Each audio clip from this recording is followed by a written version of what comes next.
नमस्कार साथियों। तो इससे पहले हम लोगों ने पढ़ा था प्रकाश का प्रवर्तन।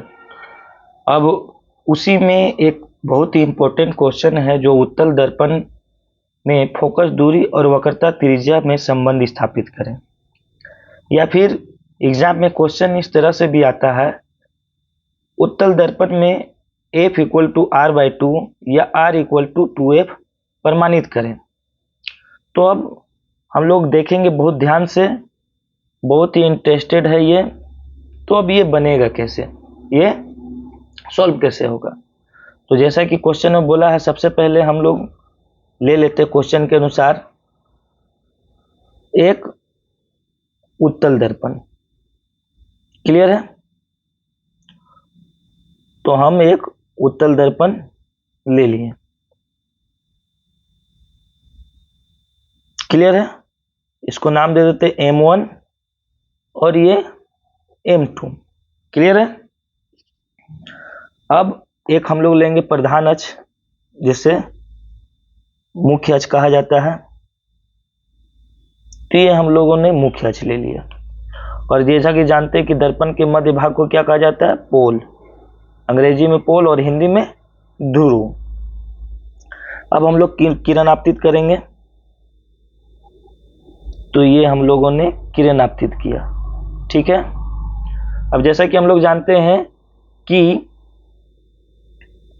उत्तल दर्पण में क्या होता है, जब किरण आपतित होती है तो ये वापस परावर्तित हो जाती है। तो ये परावर्तित हो गई, और उसी को अगर पीछे हम लोग बढ़ाते हैं, इमेजिन करते हैं, आभास करते हैं, तो हमें ये फोकस प्राप्त होता है। क्लियर है? तो ये हो गई क्या, परावर्तित किरण। अब हम लोग आपतन कोण और परावर्तन कोण को नापने के लिए ये पहले हम लोग ले लेते हैं, फोकस है। तो फोकस ये लगभग यहाँ है। तो इसी के दुगने दूरी पे हम लोग क्या ले लेंगे, हम लोग ले लेंगे क्या, वक्रता, वक्रता केंद्र। क्लियर है? अब ये दोनों के बीच आपतन कोण और परावर्तन कोण को नापने के लिए हम लोग एक अभिलंब डालेंगे। अभिलंब डालेंगे वक्रता केंद्र से। तो ये हम लोगों ने एक अभिलंब डाल दिया। आराम से समझिएगा। तो ये कोण क्या हो गया, आपतन कोण, और ये परावर्तन कोण। अब इसको हम लोग नेमिंग कर देते हैं। ए यहां मान लेते हैं, बी, और ये तो सी है, तो यहां मान लेते हैं क्या, डी, और यहां मान लेते हैं क्या, ई। क्लियर है? अब देखिए, परावर्तन के नियम अनुसार इसको कोई क्या बोला जाता है, आई और आर। तो यहां सबसे पहले हम लोग लिखेंगे क्या, परावर्तन के नियम के अनुसार। तो यहां लिख देते हैं परावर्तन के नियम के अनुसार। क्लियर है? तो परावर्तन के नियम के अनुसार क्या है, मतलब आपतन कोण और परावर्तन कोण बराबर होता है। तो ए बी ई आपतन कोण है, और बराबर किसका होगा, ई बी डी का। तो लिखेंगे कोण A B E equal to E B D के। क्लियर है? अब देखिए, ये कोण बराबर हो गया। अब एक चीज और हम लोग जानते हैं, मैथ में हम लोग पढ़े होंगे कि जब दो पैरेलल लाइन है और उस पर एक तिर्यक रेखा खींची जाती है, तो ये कोण क्या कहलाता है, संगत कोण। और संगत कोण आपस में क्या होता है, बराबर। तो देखिए, ये लाइन और ये लाइन, ये लाइन और ये लाइन क्या पैरेलल है, और इस पे एक तिर्यक रेखा खींची गई है। तो ये इसका मतलब क्या, ये कोण और ये कोण बराबर होगा। क्लियर है? मतलब ये भी क्या होगा, आई होगा। क्लियर है? तो देखिए, अब हम लोग लेंगे संगत कोण के अनुसार, संगत कोण के अनुसार। क्लियर है? तो संगत कोण के अनुसार ए बी ई, तो कोण A B E equal to F C B. Clear है? क्योंकि संगत कोण यहां दिखाएं, तो कोण एफ सी बी इक्वल होगा। अब देखिए हम लोग को अब ये कोण लेना है, क्या कोण लेना है, ये कोण। तो ये कोण इसके शीर्षाभिमुख है ना। देखिए ई बी डी के शीर्षाभिमुख कौन है, बी। तो लिखेंगे यहाँ हम लोग क्या, शीर्षाभिमुख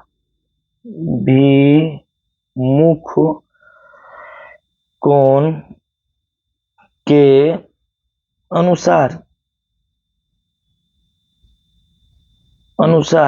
तो लिखेंगे हम लोग कोण E B D equal to कोण एफ बी सी, है ना, एफ बी सी, मतलब ये कोण बराबर होगा। क्लियर है, क्योंकि ये शीर्षाभिमुख कोण है। अब देखें ये कोण इसके बराबर, ये कोण इसके बराबर और ये कोण भी इसके बराबर है। तो हम लोग जानते हैं कि त्रिभुज में जब दो कोण बराबर है तो इसे समद्विबाहु त्रिभुज कहते हैं। और समद्विबाहु त्रिभुज में क्या हो, जब दो कोण बराबर है तो दोनों भुजा भी बराबर होगा, मतलब F C equal to B F. तो यहां लिखेंगे हम लोग क्या, कि त्रिभुज एफ बी सी एक समद्विबाहु त्रिभुज है, समद्विबाहु त्रिभुज है। क्लियर है, एफ बी सी, और इसलिए B F equal to F C. Clear है, मतलब बी एफ जितना लंबाई होगा उसी लंबाई का एफ सी होगा, क्योंकि यह समद्विबाहु त्रिभुज है। अब देखिए ये जो है क्या है, वक्रता त्रिज्या है ना, और ये भी क्या है, वक्रता त्रिज्या है। तो हम लोग जानते हैं कि वृत्त में कहीं भी अगर त्रिज्या नापा जाए तो सेम होता है। तो इसका मतलब क्या है, पी बी के काफी नजदीक मान सकते हैं हम लोग। तो लिखते हैं बी काफी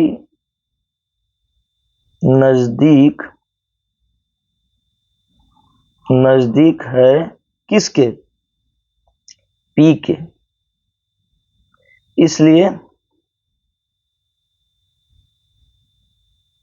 इसलिए हम लोग लिख सकते हैं क्या, B F equal to P F equal to B F, है ना, पी एफ इक्वल टू क्या, बी एफ लिख सकते हैं। और इसी प्रकार अब यहां ध्यान दें कि ये जो है ये इसको क्या बोला जाता है, फोकस दूरी। ध्रुव से फोकस तक की दूरी को फोकस दूरी कहा जाता है। और ये क्या है, आर, जिसे वक्रता त्रिज्या कहा जाता है। क्लियर है, तो हम लोग लिख सकते हैं P F equal to P C equal to, यहां ध्यान दीजिए,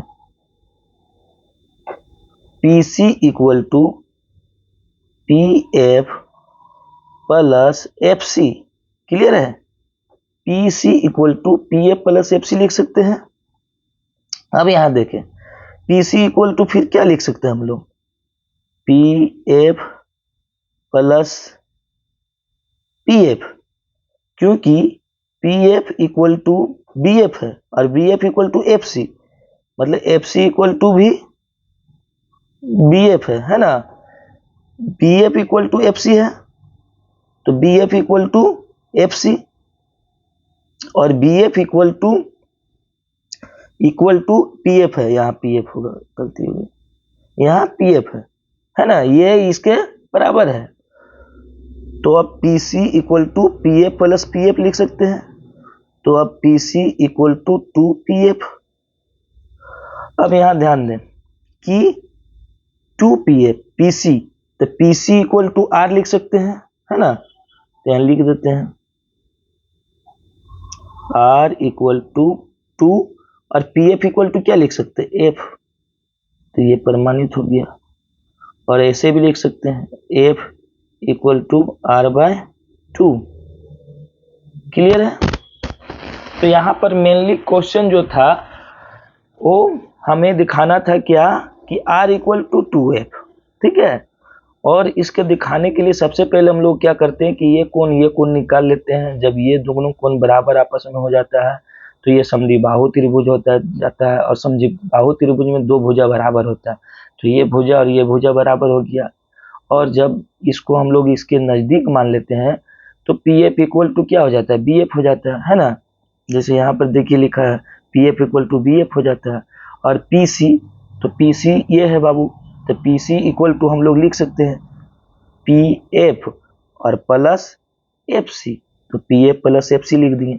अब देखिए यहाँ पर तो B F equal to P F लिख सकते थे, तो यहाँ भी लिख दिए हम लोग, और F C equal to B F भी लिख सकते थे, तीनों बराबर है, तो इसीलिए यहाँ पर एफ सी की जगह क्या लिख सकते हैं, पी एफ लिख दिए। अब P C equal to two F P F हो जाता है, तो पी सी इक्वल टू क्या है, ये दूरी आर है, तो आर लिख दिए। और पी एफ इक्वल टू क्या एफ है, तो एफ लिख दिए, तो ये टू एफ हो गया। और R equal to F equal to R by two भी लिख सकते हैं। ये क्वेश्चन सोल्व हुआ। कहीं भी दिक्कत होगा तो कमेंट बॉक्स में कमेंट करके पूछ सकते हैं। थैंक यू, धन्यवाद।